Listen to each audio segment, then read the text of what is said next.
different kinds of trees, different kinds of bark and branches. Interesting, isn't it? And these ones remain very rough.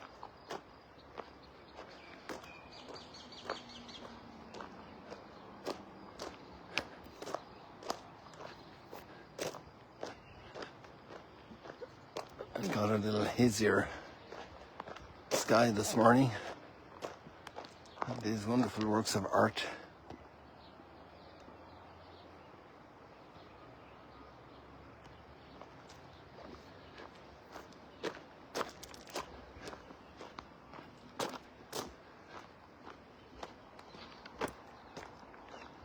Lots of pilgrims, lots of different groups from different countries, Brazil, some Russians,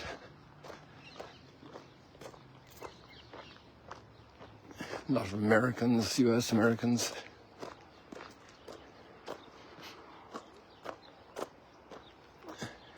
Japanese pilgrims yesterday. The first word that comes out when I meet Japanese is sayonara, which is a goodbye, a farewell greeting. So they're a little bit surprised when they hear sayonara on arrival. But then there's another greeting. It's in the morning you say Ohayo gozaimasu. So Ohayo gozaimasu. Sometimes I try Pennsylvania gozaimasu and it doesn't work. But Michigan gozaimasu doesn't work either. But Ohayo gozaimasu works. And there we've got the sun appearing in the midst of the cloud, the red sun.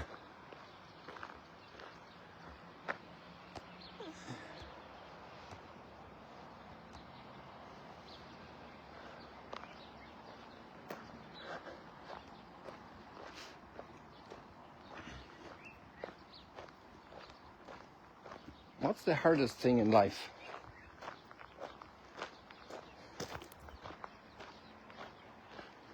Different things might come to mind.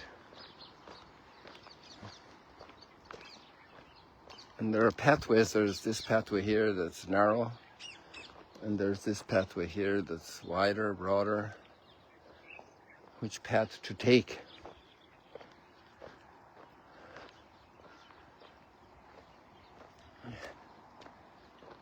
And Jesus says to take the narrow path, the difficult path. The path is easy, that leads to decadence and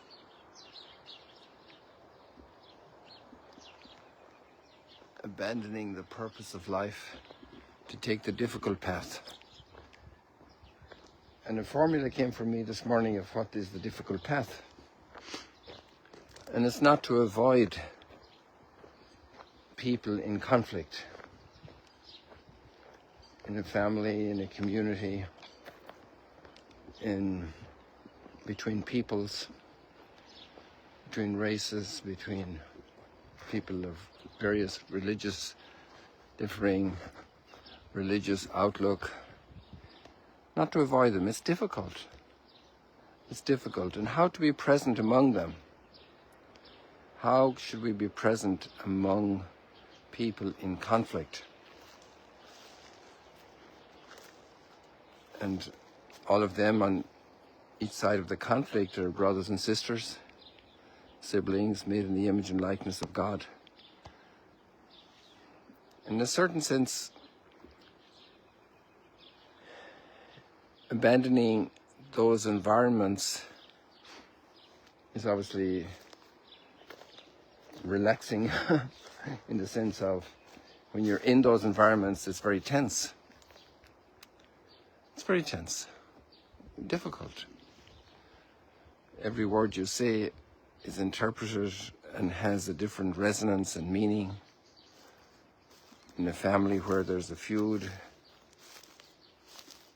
in the workplace, that's a little toxic.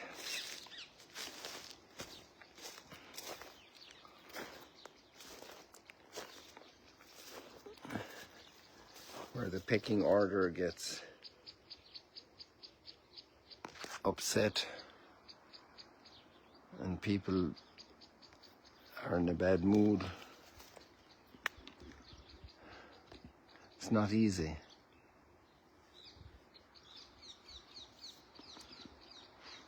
And one way would be to abandon the field, but that's not what parents do with their children, especially with the little ones, because the family is the school of helping people to socialize, helping people to not be a loner, not to be a mini dictator or despot,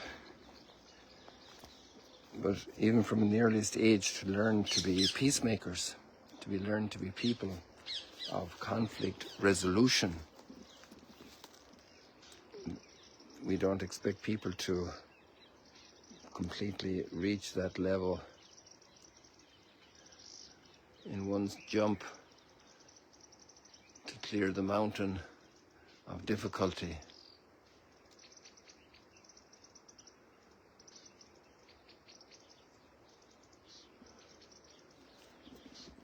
It takes a lot of preparation, a lot of patience and humility to go the difficult road.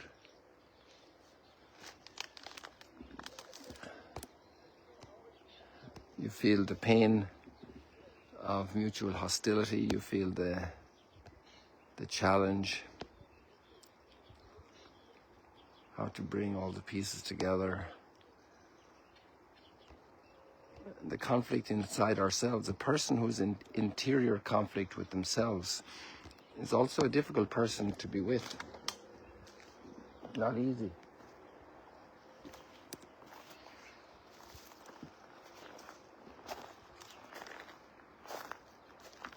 So the readings today, I find them incredibly stimulating for all of this. Really stimulating.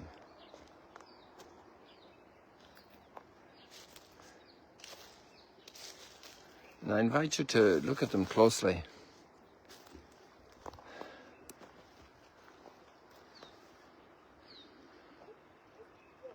Strive to enter through the narrow gate, for many, I tell you, will attempt to enter, but will not be strong enough.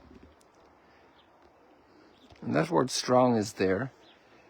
And if we look at the first reading, it's a word about our weakness.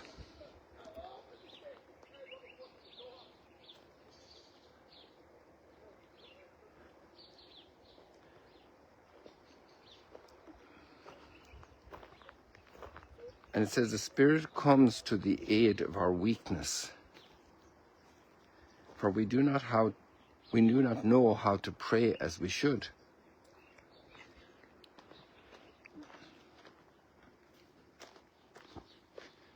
We pray for lots of things.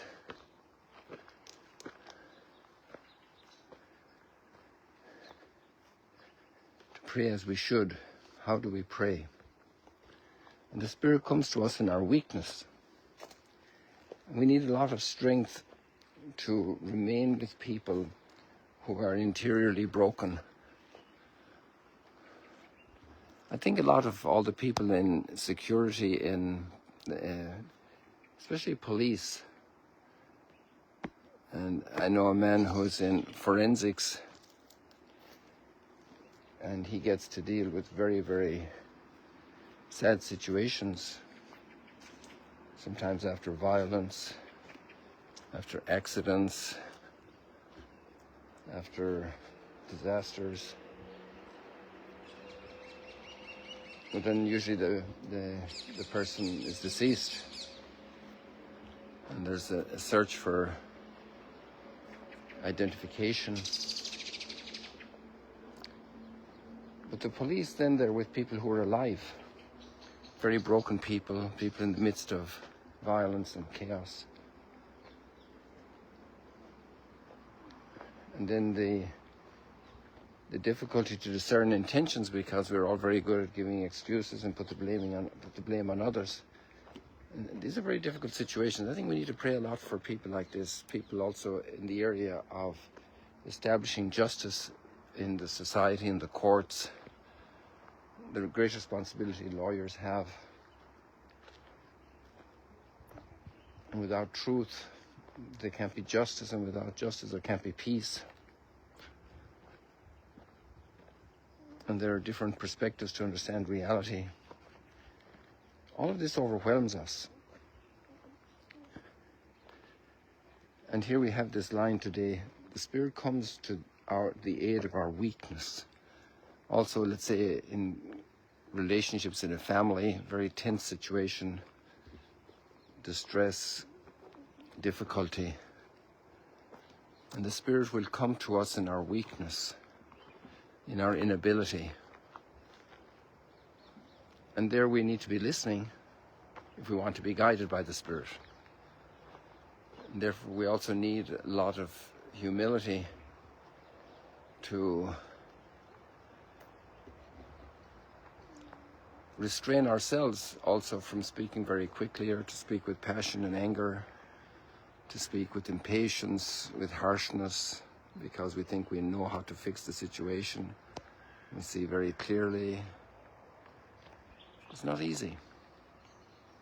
The Spirit comes to us in our weakness, so that we pray for the right gifts. We don't pray for the destruction of the other. We don't pray for those magic solutions to the situation. Pray for guidance and strength to deal with the conflict at that moment. Many times it requires silence and kindness and gentleness in our look, in our gaze, because our gaze is many times the first test of trust. If the person can trust, if we can trust each other, how we look at each other. The purity of heart, the genuine looking for the good of the other, that the other feels cherished and not used or wanted or pushed aside or being overpowered.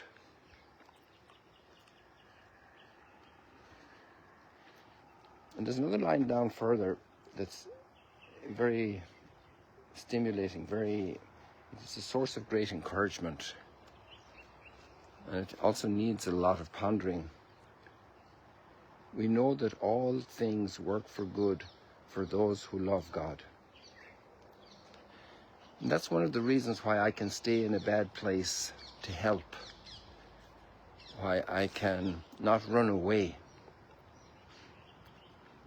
but I can actually enter the narrow door and stay there to offer support for each person involved in the conflict. And for each broken person involved in the conflict, because each broken person needs a different help, a different assistance, a different word of consolation, of encouragement, of truth, of eye-opening.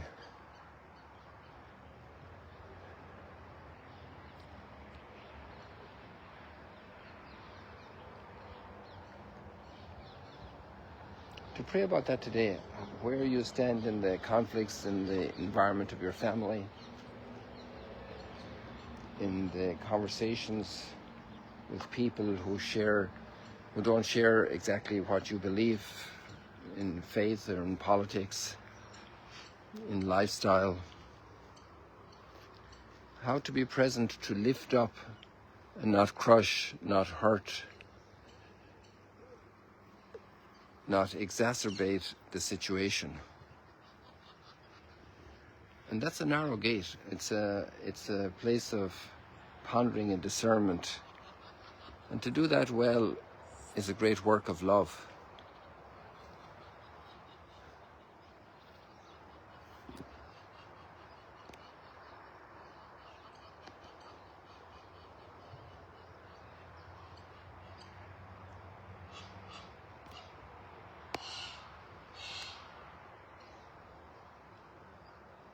Gosh, they're coming over closer here, huh?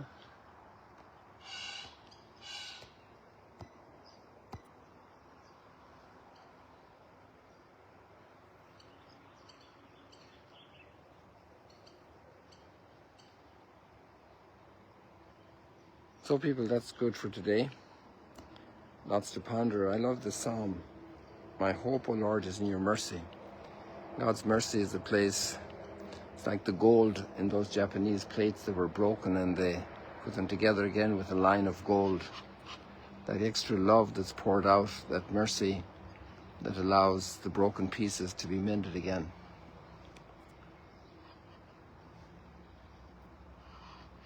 My hope, O Lord, is in your mercy.